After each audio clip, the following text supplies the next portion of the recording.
ఏం పెడతామండి నీ పేరు? రాజు. రాజు. ఇక్కడ ఏం చేస్తావు? ఇదే కనిపిస్తుంది. ఆటో నడిపిస్తావా? ఇక్కడ వాతావరణం ఎలా ఉంది? శ్మశాన వాటికలు బాగుందా? ఆ? ఈ గొర్రెలు గిట్ట కట్టుడు మంచిగా ఉందా? ఏం చెప్పాలనుకుంటున్నావు? ఇట్లా ఈ పరిస్థితిని చూసి ఏం చెప్పాలనుకుంటున్నావు? దీన్ని అభివృద్ధి చేయాలా వద్దా? చేయాలి. ఎవరు చేయాలి? చేసేవాళ్ళు చేయాలి. చేసేవాళ్ళు చేయాలంటావా? అంతే. నువ్వు మున్సిపల్ కమిషనర్ గారిని ఏం కోరుతున్నావు? అభివృద్ధి చేయాలని కోరుతున్నావా? అంతే, అభివృద్ధి చేయాలని. అభివృద్ధి చేయాలని కోరుకుంటున్నావు. ఇలాంటి పరిస్థితి ఉంటే మన హిందూ సాంప్రదాయానికి అవమానమా కాదా? అవమానం. ఆ? ఇలాంటి దీని మీద ఏం చర్యలు తీసుకోవాలి?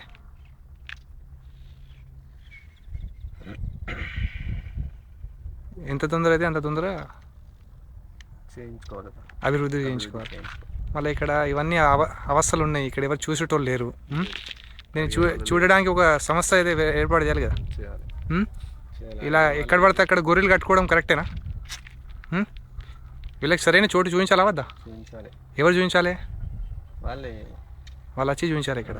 కానీ ఇక్కడ సంబంధించిన అధికారులు ఏదో వ్యవస్థ లేకుండా ఎవరు ఇష్టారాజ్యం వాళ్ళు చూస్తున్నారు. వాళ్ళు వాళ్ళు కొంచెం చర్య తీసుకొని ఇది ఇట్లా ఇది అని చెప్పి. మళ్ళీ ఎన్ని రోజుల నుంచి ఆటో నడిపిస్తున్నాం? సంవత్సరం అవుతుంది. ఆటో సంవత్సరం అవుతుందా? ఎప్పుడైనా ఈ శ్మశాన వాటికి వచ్చినావా? ఇదే మొదటిసారి వచ్చింది. ఇక్కడ ఇట్లా ఇవన్నీ అజాగ్రత్తగా చూస్తే నీకు ఏమనిపిస్తుంది?